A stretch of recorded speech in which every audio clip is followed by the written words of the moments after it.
Bom, o nome da minha palestra é Empreendedores de Utopias, justamente porque essas palavras nunca estão juntas. Empreendedores são pessoas super pragmáticas que fazem as coisas acontecerem, e utópicos são loucos que acham que podem viver numa civilização melhor, mas nunca atingem o que querem. Utópico. Utópico é um termo utilizado para falar quando temos um assunto é idealista, fantasioso, quase impossível de ser realizado. Utópico pode ser também uma ideia de civilização ideal, de uma cidade ou de um mundo ideal. Por que não? Por que não podemos viver no mundo utópico? Porque é quase impossível, mas não é impossível. Então a provocação que eu faço é a história do porquê não. Por que não podemos viver numa sociedade mais justa? Por que não podemos viver num lugar onde as pessoas tenham educação? Por que não podemos viver numa sociedade onde as pessoas tenham alimentos? Por que não? Essa é a primeira grande provocação do meu discurso aqui hoje. O porquê não. Acho que o porquê não traz a questão da indignação. E essa semana morreu um ativista de direitos humanos que falava de uma maneira muito boa. Ele escreveu um livro chamado Indignai-vos, e essa frase sintetiza um pouco do que eu quero dizer com essa questão da indignação. Acredito que há um risco, que é o de que as pessoas se indignem, protestem e depois tudo continue na mesma. É preciso que a indignação dê lugar a um comprometimento conjunto, que é um pouco da fala anterior. No sentido, você sai na Rua Augusta, vê que está suja, que a rua não está ideal, não está como você planejou, mas você simplesmente fica parado? Não, você parte para a ação. E simplesmente não fica nessa história, protesto, depois continua tudo na mesma. A cidade é ruim, é feia, você se indigna, e depois você volta para sua vida e continua aquele mesmo marasmo.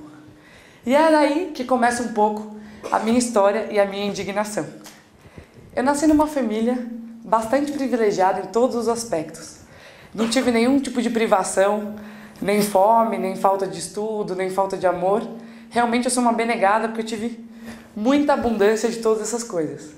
Mas eu optei por me indignar. E essa foi uma opção lá atrás que acabou norteando a minha vida, e hoje, olhando para trás, eu vejo que é o fio condutor.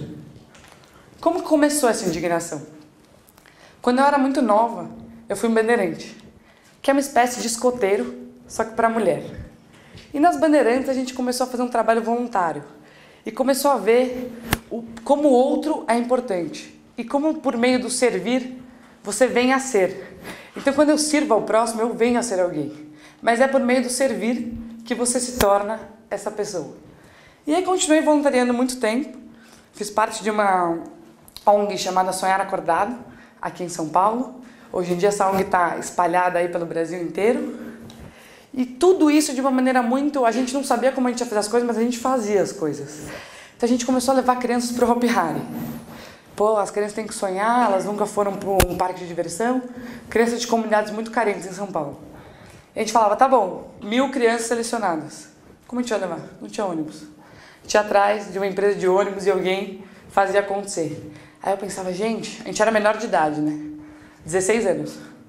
Se acontece alguma coisa, nossos pais vão ser responsáveis.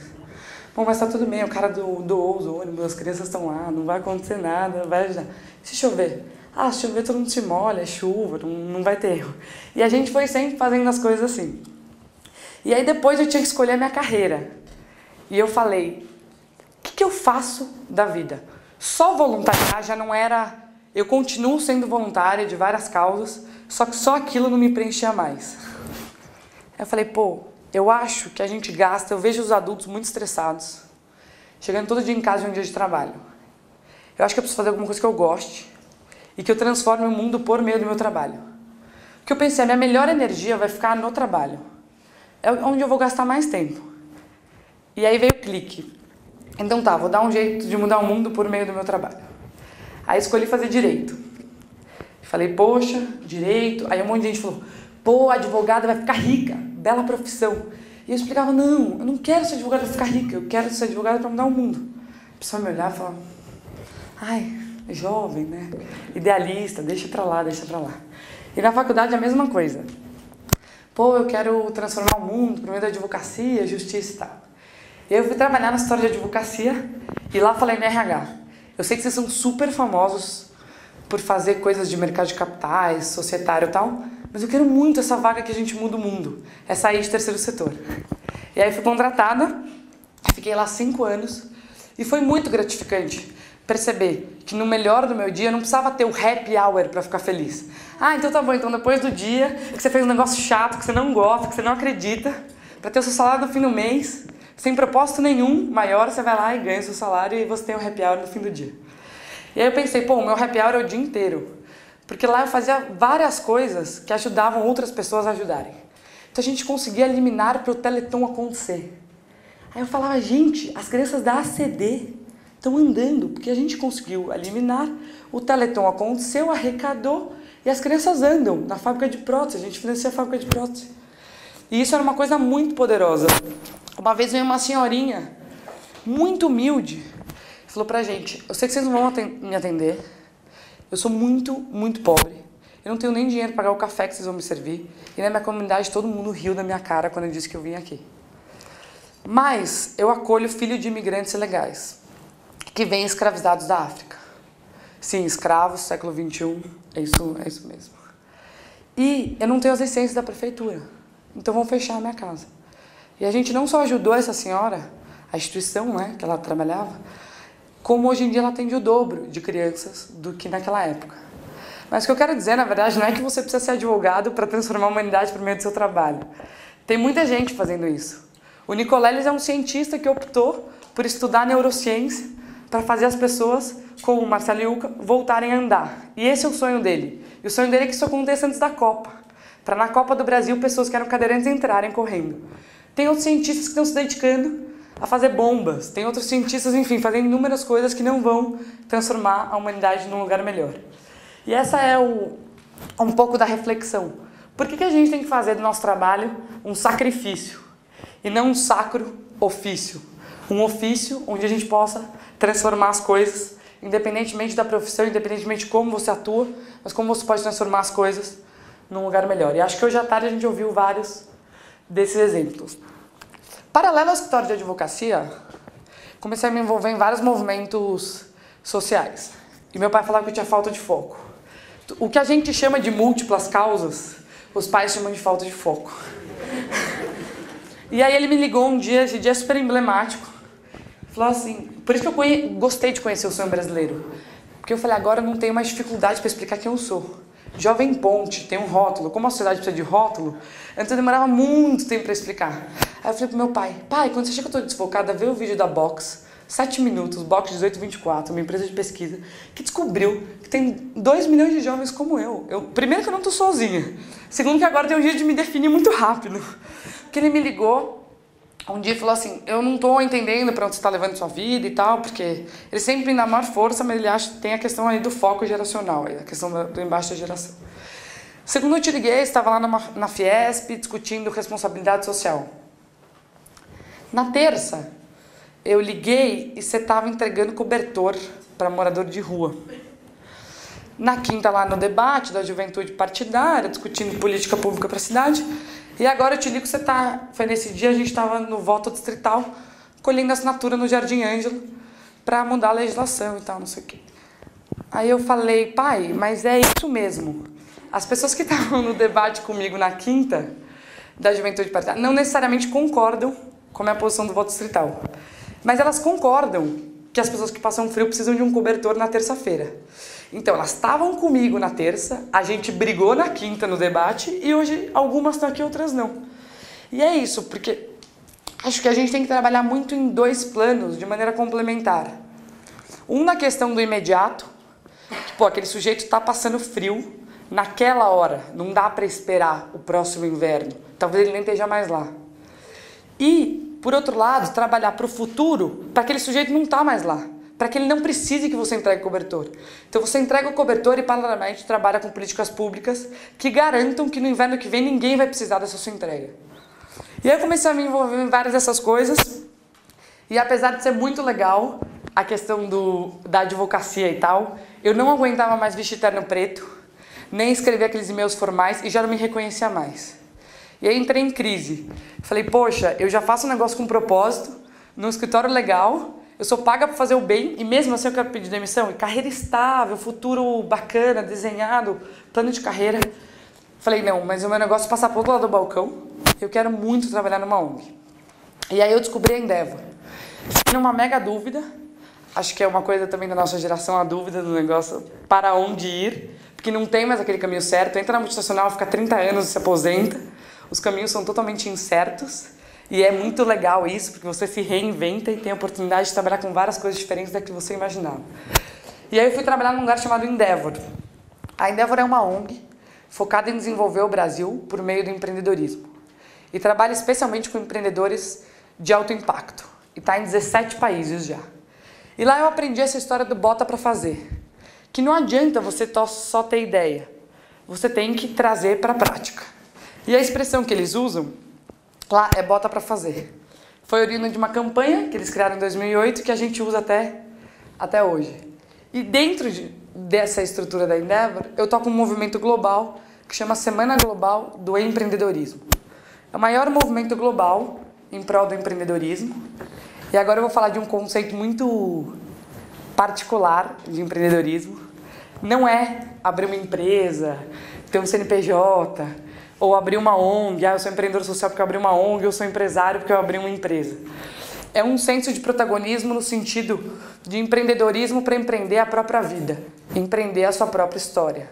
Então é desse empreendedorismo que eu vou falar um pouco aqui, que é um pouco da missão da Semana Global. E aí eu lembrei muito de uma frase que fala muito disso, de como você constrói o seu futuro e como você empreende a sua própria vida. Que é, não importa o que fizeram com você, o que importa é o que você faz com aquilo que fizeram com você. Do Sartre. Um amigo meu também define isso de um jeito muito bem, o jovem falcão, o Eduardo Lira, ele fala, não importa de onde você veio, importa para onde você vai. Então não tem desculpa, eu vim ou para o bem ou para o mal, ou é o que você faz com o que fizeram de você que vai definir. E aí essa história de empreender os seus caminhos e construir os seus caminhos. Aqui é a campanha que a gente fez na Semana Global do Empreendedorismo do ano passado, que a gente falou, poxa, a gente tem que falar de empreendedorismo de um jeito simples que inspire as pessoas a empreenderem. E empreenderem não importa se é na empresa, no setor público, se ela é funcionária, se ela empreende a própria vida, é isso. Ela tem que sair da zona de conforto e ir para onde a mágica acontece. Aonde a mágica acontece? Quando você é protagonista da sua própria história. Você faz o que te dá felicidade e aonde você realmente vai ter plenitude. E aí empreendedorismo por quê? Porque na nossa visão o empreendedorismo produz riquezas e reduz pobrezas. Num país como o Brasil, eu não sei quantos de vocês sabem, a gente sempre fala que o Brasil é um país de desigualdade. Mas eu não sei o quanto vocês sabem o tamanho da desigualdade. O Brasil é a 7ª economia do mundo, mas é um dos 10 países mais desiguais do mundo. Ou seja, no ranking de 134 países, o Brasil é o 124 no ranking. Um dos mais desiguais do mundo. Esse abismo permeia a nossa existência sempre. No Rio de Janeiro, tem uma rua que divide a Rocinha, São Conrado, que mostra isso. O IDH de um lado da rua é o IDH da Suécia, da Noruega, dos países nórdicos. E o outro lado da rua é o IDH dos piores países africanos. Ou seja, uma rua divide 2 países. Então a gente tem 2 Brasis o tempo inteiro. E o que eu acho que a gente tem que, um pouco como brasileiros, é ajudar a construir essas pontes. Construir mais pontes e menos muros. Porque eu acho que a cidade se fecha, tanto do ponto de vista físico como mental. A gente sempre está construindo muro em relação às pessoas, em relação às coisas, em relação ao espaço físico. E o convite que eu faço a vocês é um pouco de construir essas pontes, mais pontes e menos muros. Empreender é saber trabalhar em rede. Acho que isso é muito fácil e muito simples para a nossa geração, saber que o senso coletivo é muito mais forte que o individual. Outro dia eu falei com uma jornalista da Folha e ela me disse, Marcela, estou com um problema, porque eu não consigo entrevistar ninguém que cria alguma coisa hoje em dia da sua geração, que fala eu. Tudo nós. Eu falo, mas quem é esse nós? Dá para você me falar? Não, mas quem criou? Não, nós fizemos, nós. Então eu acho que é essa coisa que que nos permite... Na Semana Global eu percebo muito isso, a gente não faz nada sozinho. 1.700.000 pessoas participaram da semana ano passado. E a gente teve 4.000 atividades. 4.000. Eu organizei no máximo umas 20. E um monte, as outras 3.980, a turma se virou. Na Amazônia eles pegaram um barco da Marinha, convenceram os sujeitos que eles tinham que ir nas comunidades, ensinar empreendedorismo nas comunidades ribeirinhas. O pessoal do Rio sugeriu que as pessoas fossem nas praias e criassem barracas com pipas, e por meio, vamos criar pipa, fazer a rabiola e tal, e falar para as pessoas, se elas não se prepararem para empreender, é como a pipa, vai cair, sei lá. Cada um que criou o que bem entendia. Então essa é a grande magia de trabalhar em rede. A última coisa que eu gostaria de dividir um pouco com vocês é que na Endeavor a gente fala de uma coisa muito, muito legal, que é o sonho grande. Sonhar grande, sonhar pequeno dá o mesmo trabalho. E aí ele sempre conta uma história para ilustrar isso, que diz o seguinte: se você estiver jogando bola com seus amigos, isso é um fundador da Endeavor que fala, e tiver uma bola de meia e a outra bola de capotão, com a assinatura do Neymar, sou santista, e de toda a seleção brasileira, e ela cair numa quadra onde tem vários cães, qual vai ser o seu entusiasmo se for a bola de meia? Você vai pensar, pô, uma bola de meia, deixa quieto. Se for a bola de capotão assinado pela seleção, você vai dar um jeito. Seus amigos vão distrair o cachorro, você vai esperar até o cachorro dormir, não importa, mas você nunca vai sair sem aquela bola. E essa é a analogia com o sonho. Quando seu sonho é grande, nada te impede de avançar. E Martin Luther King, ele não chegou pra ninguém e falou em Washington: eu tenho um plano genial, eu tenho uma ideia. Ele falou, I have a dream. Eu tenho um sonho. Então eu acho que o sonho é a questão mais poderosa. E agora, para finalizar mesmo, uma última história. Que a turma tem mania de achar que isso é coisa de jovem. Você sonha em mudar o mundo? Você é jovem. Quando você tiver a minha idade, você vai ver. O mundo é assim mesmo. Não tem o que fazer. Você não vai mais ficar indignado. E aí tem um grupo que chama Elders. Ancião, né? Formado pelo Desmond Tutu, o Nelson Mandela, o Kofi Annan e vários outros sujeitos bastante relevantes para esse século passado. E aí eu tive encontro com eles selecionaram alguns jovens e eu fui. E eu caí justo na mesa do Desmond Tutu, que para quem não conhece, foi o Prêmio Nobel da Paz de 84. Foi o sujeito que era o braço direito do Mandela para acabar com o apartheid. E ele falou, Marcela, quando te disserem que é bobagem, não escuta, sabe por quê? No apartheid eu escutava um monte. Vocês nunca vão vencer o racismo. A África do Sul nunca vai ser um país como vocês imaginam. E a gente não se importava. A gente ia de vida em vida, resgatando as vidas e tirando as pessoas que iam morrer por causa do racismo. E a gente não se importava. E assim a gente foi fazendo a vida inteira. E olha o que é a África do Sul. Não é ideal, mas está longe de ser o que era na época do Mandela. Então ele falou, quando te falarem isso... E hoje em dia eu falo, quando alguém fala, você é jovem, você fala... O Tutu, Mandela, um monte de gente não fala isso, então a gente vai continuar aqui tentando. E é isso, eu acho que a mudança não vem de fora, não é, vai baixar aqui um santo, alguém, um presidente, um herói e vai mudar a nossa sociedade. Eu acho que parte de cada um de nós, então é por isso que eu convido que a gente tem que ser a mudança que a gente quer viver no mundo. Pode parecer super clichê, mas é o único caminho da gente transformar a sociedade, é cada um de nós, dentro dessa sala, em São Paulo, no Brasil e no mundo inteiro, é tomar consciência que nós somos o protagonista da nossa própria história e que nós podemos viver no mundo que queremos, se assim a gente fizer por onde.